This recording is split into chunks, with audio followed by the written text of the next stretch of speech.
ফিরে আসবেন বা আওয়ামী লীগের প্রেতাত্মা আপনাদের উপর ভর করছে, তাহলে বলতে হয় 24-এর বাংলাদেশ, এটা 24 পরবর্তী বাংলাদেশ।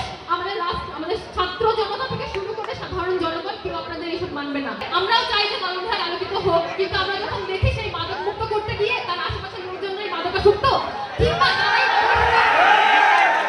2001 সাল থেকে 5 সাল পর্যন্ত দুর্নীতিতে চ্যাম্পিয়ন হচ্ছে বাংলাদেশ, সেই দিকে বাংলাদেশ যাচ্ছে। আবার হাসিনা যে সমস্যার মধ্যে আমাদেরকে রেখে গেছিল, সেই সমস্যার মধ্যে আমরা এখনো আছি, এবং আমাদের বর্তমান সরকারের এটা নিয়ে কোনো কনসার্ন নাই।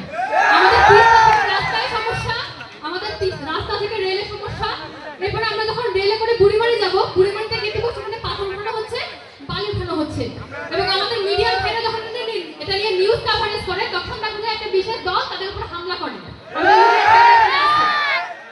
আমরা বুড়িমারিতে গিয়ে দেখি আমাদের সীমান্তবর্তী যে এলাকাগুলো, এখানে সীমান্ত হত্যা হয়, বিএসএফ এর গুলিতে আমাদের নিরস্ত্র মানুষ মারা যায়। এবং বর্তমান সরকারের যে আমাদের এমপিরা আছে, আমাদের এলাকা থেকে যারা নির্বাচিত হয়েছে, তারা নির্বাচনের আগে সেই এলাকাগুলোতে তাদের আনাগোনা ছিল, ভোটের আগে তারা সেখানে গেছে, কিন্তু নির্বাচিত হওয়ার পর সীমান্ত হত্যা হয়েছে এতগুলো, তারা কখনো সেখানে যায় নাই। সেখানে গেছে কারা? সেখানে গেছে সব দোষ এনসিপি, সেই নাসির পাটোয়ারি ভাই, সেখানে গেছে পঞ্চগড় থেকে আসা সার্জিস আলম ভাই। তারা সেইখানে গিয়ে যখন সেই পরিবারগুলোর পাশে দাঁড়ানোর চেষ্টা করছে, তাদেরকে সাহস জোগানোর চেষ্টা করছে, সেখানেও আমরা দেখি একটা বিশেষ দল বিভিন্ন রকমের পত্রিকার নিউজ করার চেষ্টা করে, বিভিন্নভাবে তাদেরকে বিতর্কিত করার চেষ্টা করে।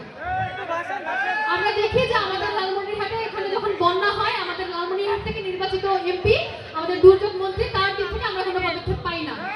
তিস্তা বাঁচাও আন্দোলন করলেন, কিন্তু তিস্তা বাঁচাও আন্দোলন হওয়ার পরে তিস্তা প্রজেক্ট আসলো না, প্রজেক্ট আসলো পদ্মার। তাহলে তিনি কি করলেন? আমরা দেখি আমাদের তামাকের সমস্যা, তামাকে সিন্ডিকেট। আমরা দেখি আমাদের এখানে আমাদের বর্তমান যে এমপি আছে, তার জন্য 6 লক্ষ টাকা বরাদ্দ আসছে। তিনি কি করছে? তিনি 16 লক্ষ টাকা দিয়ে তার পক্ষ সাজাইছে। এই 10 লক্ষ টাকা থেকে আছে, তিনি নিশ্চিত বাড়ি থেকে আনেন নাই, এটা আপনার আবার কবরের টাকা থেকে নিয়ে গেছেন উনি। এবং আমরা কি দেখতেছি যে অদ্ভুত উঠে পিঠে চলেছে বাংলাদেশ, না অদ্ভুত লাল বাসের পিঠে উঠে চলেছে বাংলাদেশ। এই বাংলাদেশ কোন দিকে যাচ্ছে? এই বাংলাদেশ যাচ্ছে নতুন করে 2001 সাল থেকে 5 সাল পর্যন্ত দুর্নীতিতে চ্যাম্পিয়ন হচ্ছে বাংলাদেশ, সেই দিকে বাংলাদেশ যাচ্ছে। আবার আমরা কি দেখতেছি? আমরা দেখতেছি যে আমার এলাকার একটা দল এত ভুক্ত, এত খিদা তাদের, যে কাবি খাওয়ার জন্য বরাদ্দ আসে, কাজের বিনিময়ে তা খাওয়ারে, সেই বরাদ্দ কি হয়? সেই বরাদ্দ নিয়ে যায় একটা বিশেষ দল, আগে ভাগযোগ হয়ে যায়। আমরা কি দেখতেছি? আমরা দেখি যে আমাদের ভিজিএফ এর যে চালের বরাদ্দ আসে, আমাদের প্রোগ্রামে সেই চালের জন্য একটা দল এত ক্ষুধার্ত, এত ভুক্ত, যে তারা সেই চাল নিয়ে মারা যায়। আইন শৃঙ্খলার অবস্থা কি বর্তমানে বোঝাই যাচ্ছে। বর্তমানে আমরা দেখতেছি যে আমাদের লালমনিরহাট জেলা জুড়ে আলোকিত লালমনিরহাট করার একটা প্রয়াস চলতেছে সরকারের। আমরাও চাই যে লালমনিরহাট আলোকিত হোক, কিন্তু আমরা যখন দেখি সেই মাদক মুক্ত করতে গিয়ে তার আশেপাশের লোকজনরাই মাদকাসক্ত, কিংবা তারাই মাদকের সাথে সম্পূর্ণভাবে যুক্ত আছে, কিছু মাদক কারবারির সাথে, সীমান্তে চোরাচালানের সাথে, তখন কি আমরা আসলে কষ্ট পাই, তখন আমরা আহত হই।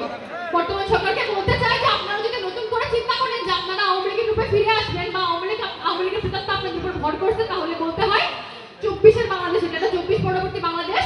আমাদের ছাত্র জনতা থেকে শুরু করে সাধারণ জনগণ কেউ আপনাদের এসব মানবে না।